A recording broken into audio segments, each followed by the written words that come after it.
Signore, signora, j'ai presque envie de dire amici des TV sur Erdre. Alors TV sur Erdre, c'est la télévision du nord de Nantes qui a la grande chance aujourd'hui de vous accueillir dans une suite italienne.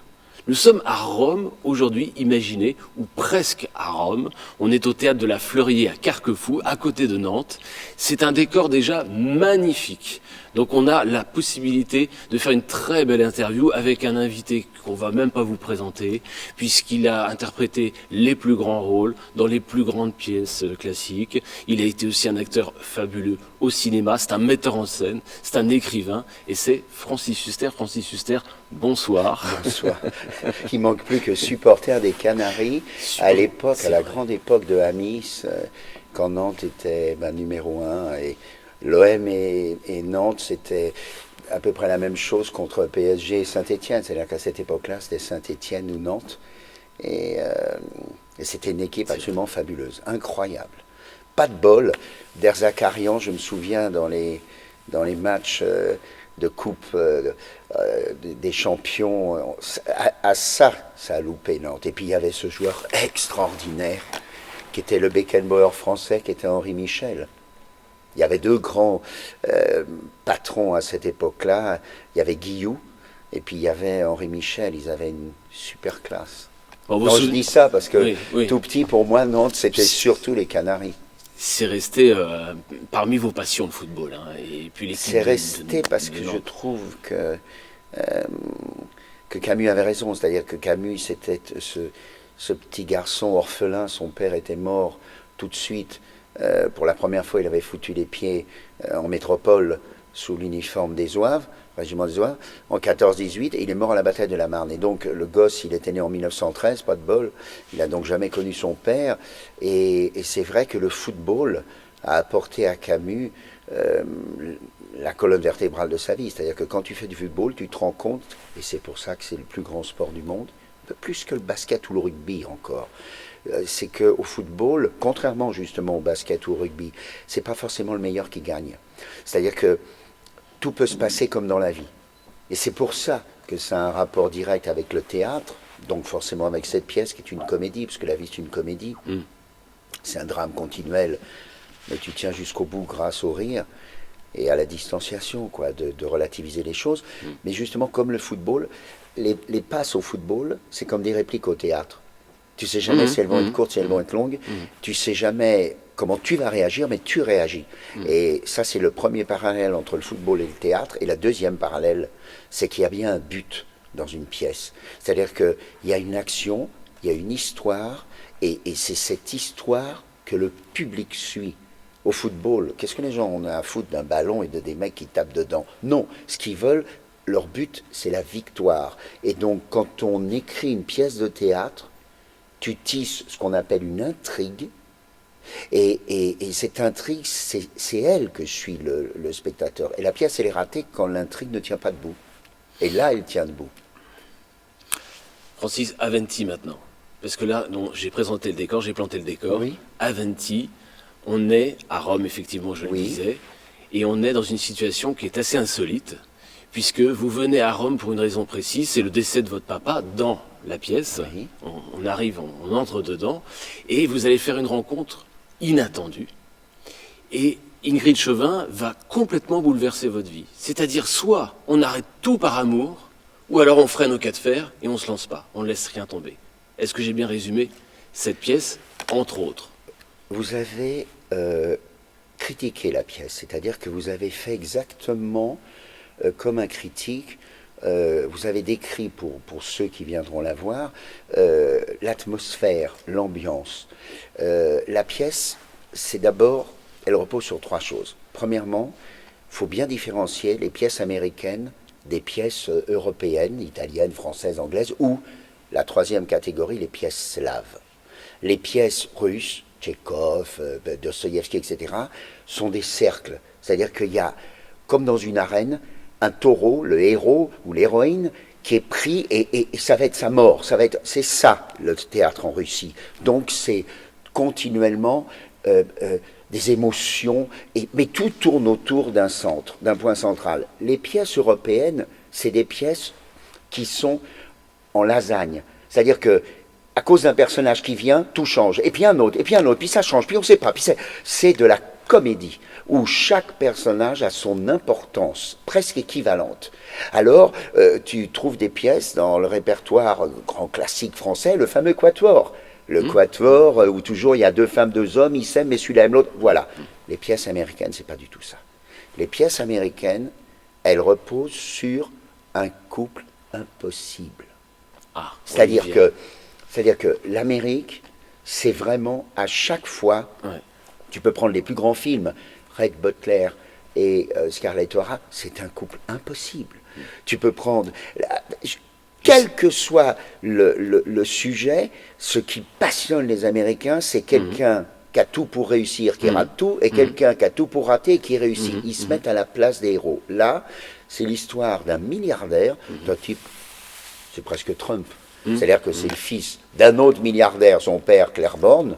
Au lieu de s'appeler Trump, il s'appelle Claiborne. Lui, c'est l'héritier, et le père, il meurt. Exactement comme Trump. Et l'autre, il a un héritage, il est milliardaire, et il apprend que son père vient de mourir en Italie. Il arrive en Italie pour prendre le cercueil, il a disparu.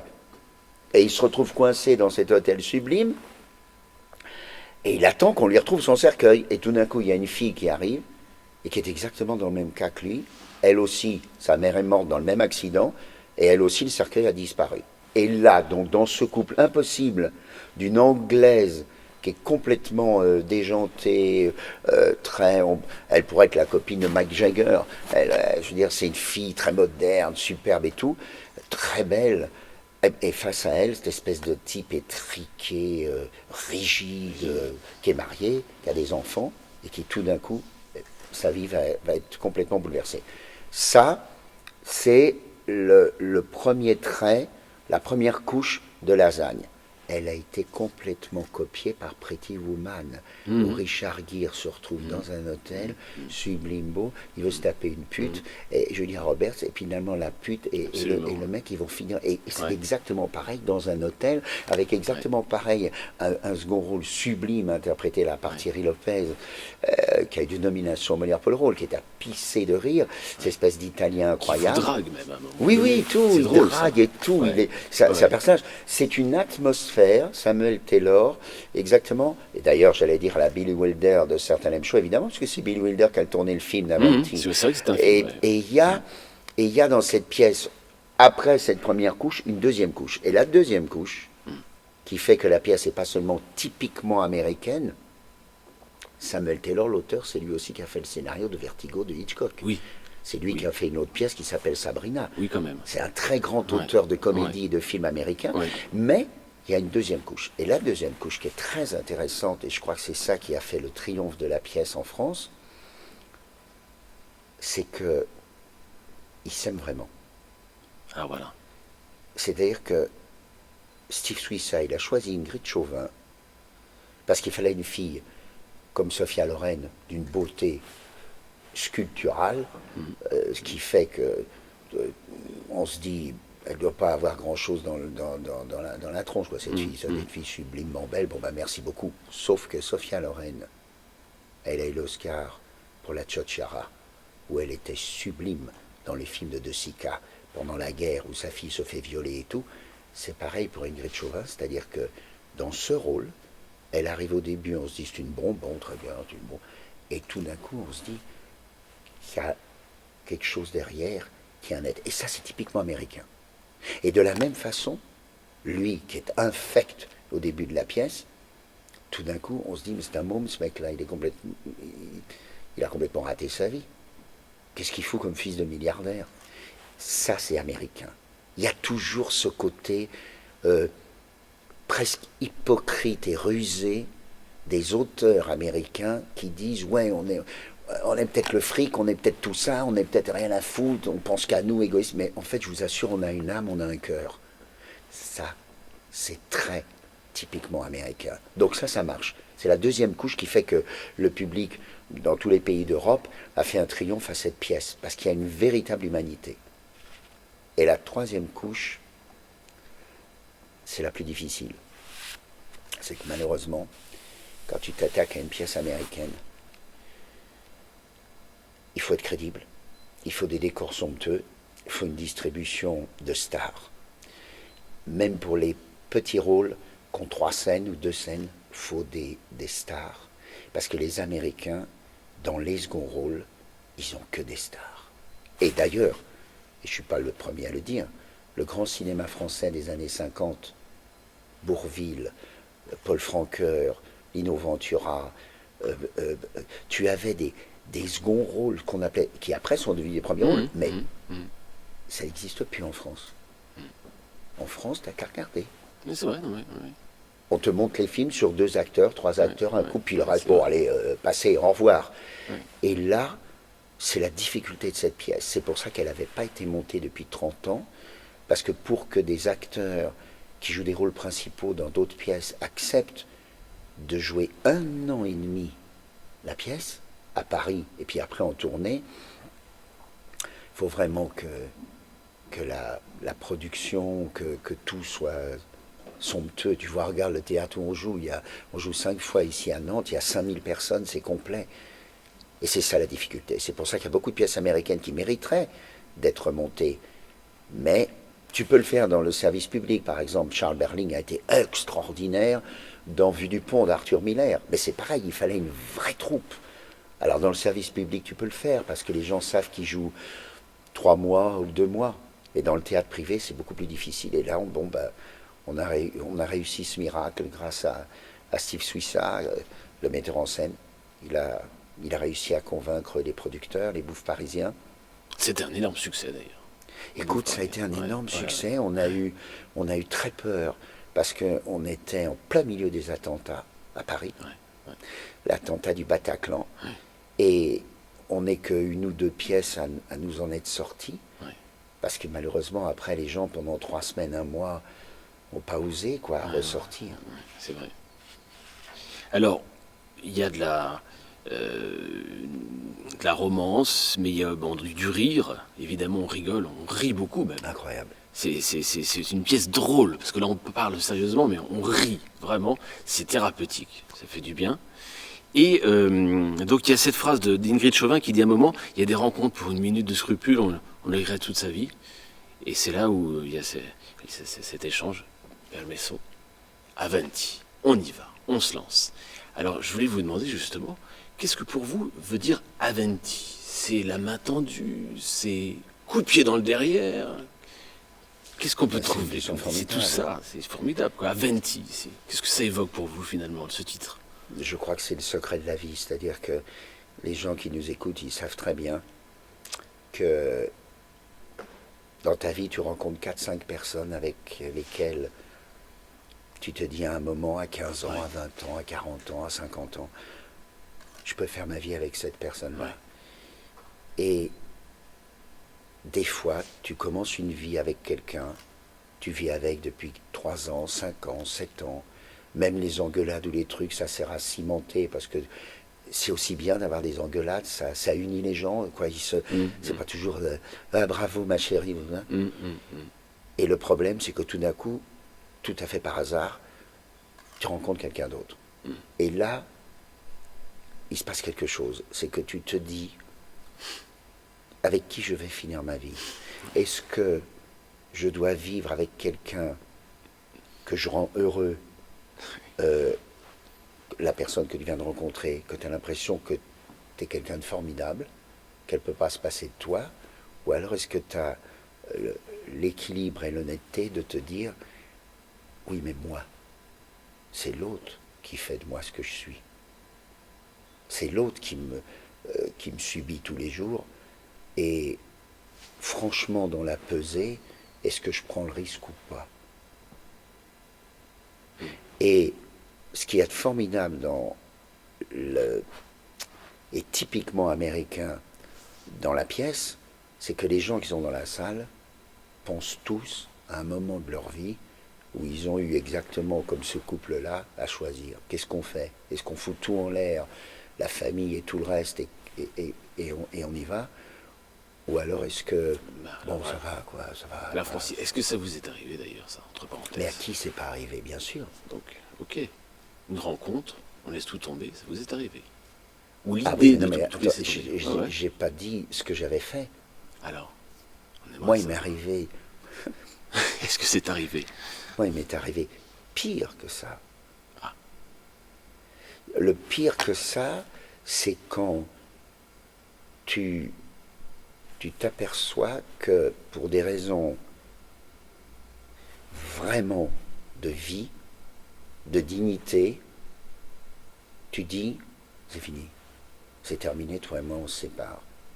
C'est très simple, j'étais à la Comédie Française avec Isabelle Adjani, et Isabelle, elle a décidé de quitter la Comédie Française pour faire du cinéma avec Truffaut et tourner à Des Lâches. Elle a été nommée aux Oscars pour ça, elle était sublime, et sa carrière de cinéma commençait.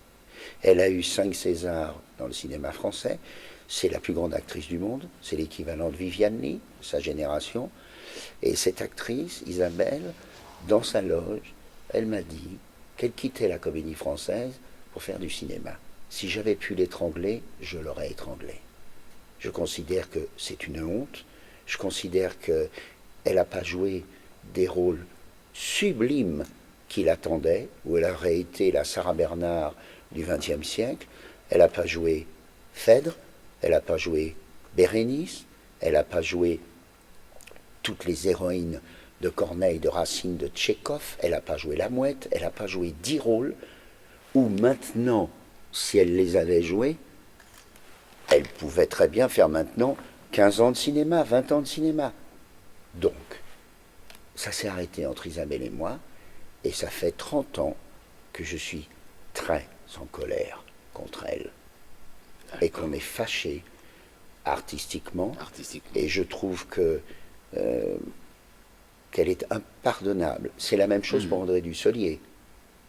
André Dussolier était un acteur de théâtre sublime, qui avait des rôles, ce que Dussolier aurait fait dans Richard II, dans Hamlet, dans Lorenzaccio, enfin, voilà, je veux dire, et au lieu d'avoir joué ces rôles-là, et le résultat, malheureusement, c'est qu'aujourd'hui, des jeunes comme Kev Adams, comme Gad Elmaleh, comme Jamel Debbouze, qu'est-ce qu'ils font? Ils ont joué Tartuffe, ils ont joué le Misanthrope, ils ont joué Oncle Vania. Donc, ce qui veut dire que dans la salle, les jeunes qui ont 15 ans, 20 ans, 25 ans, 30 ans, au lieu de venir happés par ces acteurs sublimes, ils ne viennent pas. Donc, à part 3 ou 4 acteurs qui consacrent leur vie au théâtre, les autres nous ont abandonnés. Et donc, il va falloir qu'il y ait une réaction. Une réaction. Et c'est pour ça que je pense qu'il faut se battre pour que des jeunes de 20 ans, de 25 ans, de 15 ans se décident à faire du théâtre. J'ai eu une conversation il y a 3 semaines avec Jalil Lesper. J'étais avec son père. Marcel était élève au cours Florence. C'est un type formidable, Jalil Lesper. Acteur, metteur en scène, tout. Qu'est-ce qu'il attend pour jouer du Corneille? Et donc, voilà, ils franchissent pas le pas. Francis, il y a maintenant d'autres actualités dont on va parler, Oui. même si on est dans le décor de la pièce. C'est le dernier Lelouch, parce qu'on a eu la chance d'avoir Pierre Arditi il n'y a pas très longtemps ici en interview, qui a été dans Femme mode d'emploi, dans d'autres films encore avec Claude, et vous êtes dans Chacun sa vie. Oui. Dites-nous juste quel rôle vous avez dans Chacun sa vie. C'est un miracle, Chacun sa vie. Chacun sa vie, c'est, pour moi, c'est ce que je disais à Claude encore, là, il y a pas longtemps, quelques jours, pour moi, c'est si Lelouch m'était compté. C'est-à-dire que Lelouch, c'est vraiment Sacha Guitry.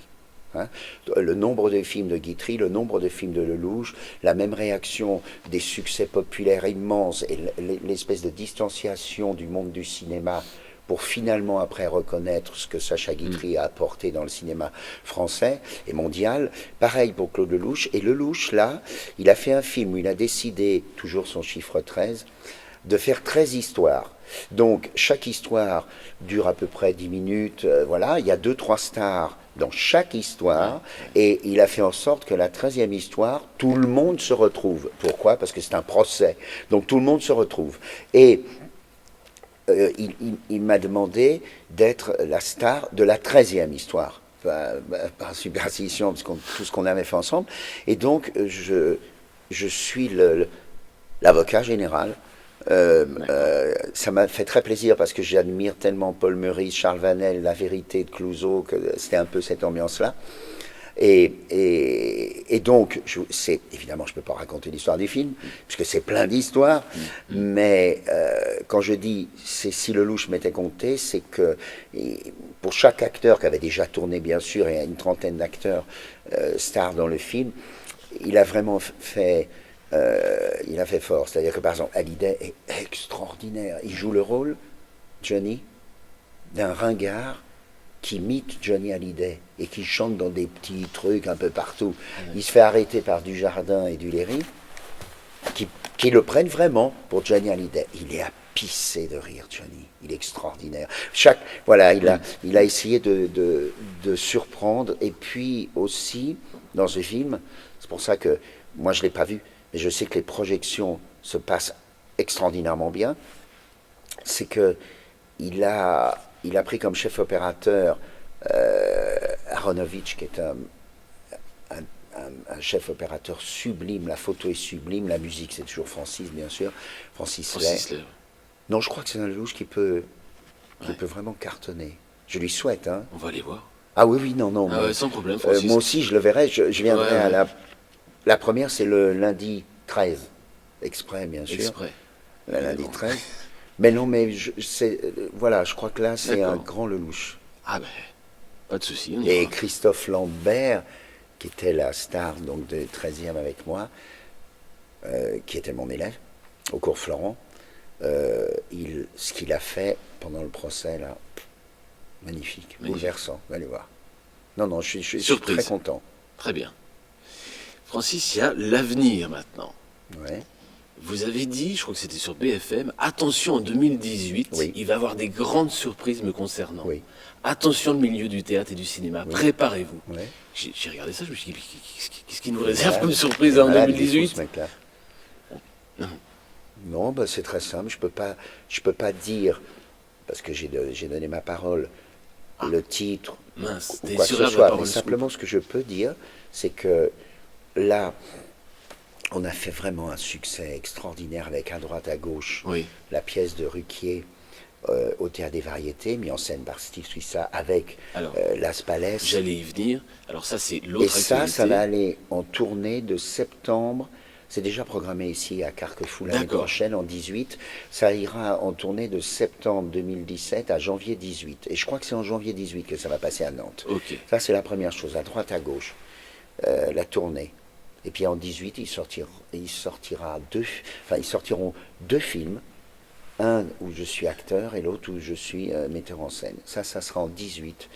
Et puis une nouvelle pièce de théâtre très surprenante, très culottée, qui sera en septembre 2018. Alors il y a un livre aussi qui va sortir, qui est un livre il m'a fallu 10 ans pour l'écrire. C'est le livre sur Molière. Donc celui-là, il va sortir probablement en septembre de cette année, pendant la tournée de À droite, à gauche. Parce qu'il est fini, mais on se tâte beaucoup sur la date de sortie du livre. Mais voilà, j'ai dit ce que je voulais dire sur Molière. D'accord. 10 ans. 10 ans, oui, c'est vrai. Ça fait long. À chaque fois, on demande à l'invité, est-ce qu'il a un souvenir ou est-ce qu'il a une adresse à nous recommander à Nantes ou ici à Carquefou. Donc c'est la deuxième ou la troisième fois que vous venez ici. C'est plus 4, que 5, 10 Plus que ça, je suis venu jouer très souvent ici. Ouais. Mais c'est des souvenirs absolument extraordinaires. Non, mais il n'y a qu'à regarder sur Internet toutes les pièces que j'ai eu la chance de faire ici.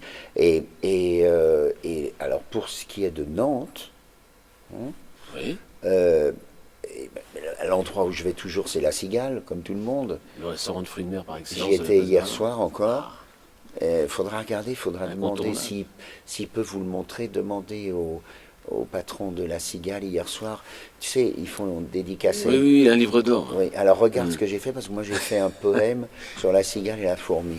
Ah oui. Ouais, mais tu vas voir. Et puis, on pourrait revenir sur Chevalier Las Palais et sur Oui.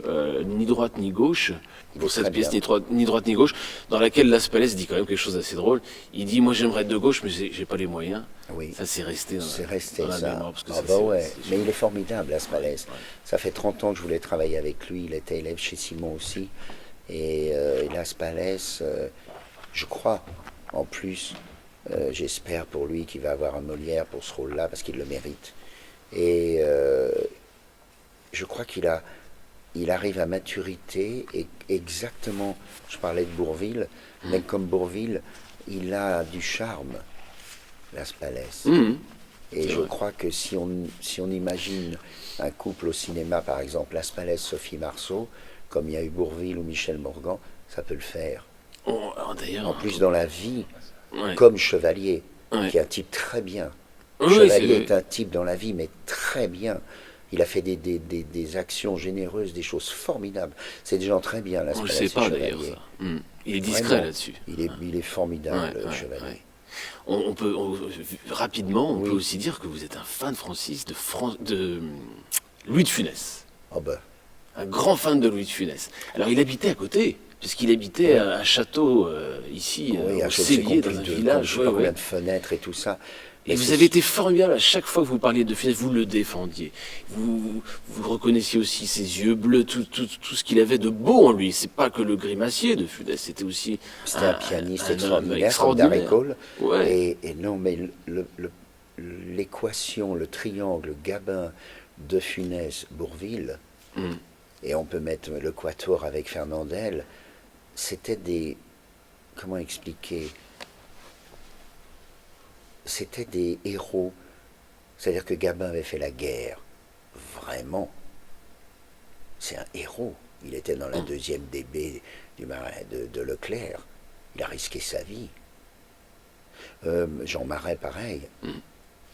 Et je dois dire que ces gens-là avaient ce que nous, on n'a pas. D'ailleurs, il n'y a qu'à faire un gros plan avec la caméra, vous le verrez tout de suite. C'est que notre génération à nous, on n'est pas des hommes.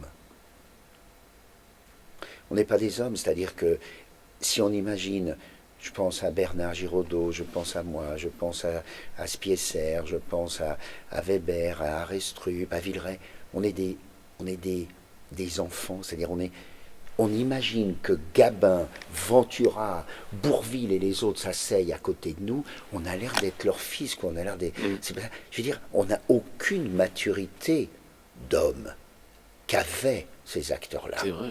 Et qu'on n'a Bien pas. sûr, bien sûr. Et c'est un vrai problème. Ouais. Oui, c'est un problème. C'est un problème parce qu'il y a des rôles qu'on ne peut pas tenir. Ouais, c'est vrai. Et juste. personne n'en parle jamais de ce problème-là, mais c'est un problème qui pose pour les metteurs en scène français de grandes questions. Même, reprends par exemple Thierry Lhermitte, qui est magnifique dans le dîner de con et tout. Bah, Thierry, c'est pareil, il est comme moi, c'est-à-dire qu'on a l'impression que c'est un vieux jeune. C'est aussi con que ça. Et donc, alors évidemment, il y a même Johnny, on parlait de Johnny. Même à son âge, on a l'impression que c'est un vieux jeune. C'est vrai. C'est pas des hommes. Bon, Francis, on va en rester là. On va méditer On là-dessus. a à peine commencé, arrête. Oui, je sais, on était très très bien ensemble, mais... Ben, on refera ça l'année prochaine, on mais on refera ça sera l'année deux. Il y aura Las Palais. Ah oui, c'est vrai. Avec ni droite ni gauche.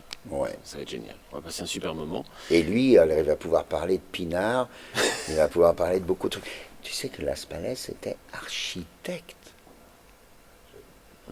Il Non, a mais fait, il a son il diplôme a fait les études, d'architecture. les ponts et chaussées, non? Mais attends, oui, Oui, je crois. Ouais.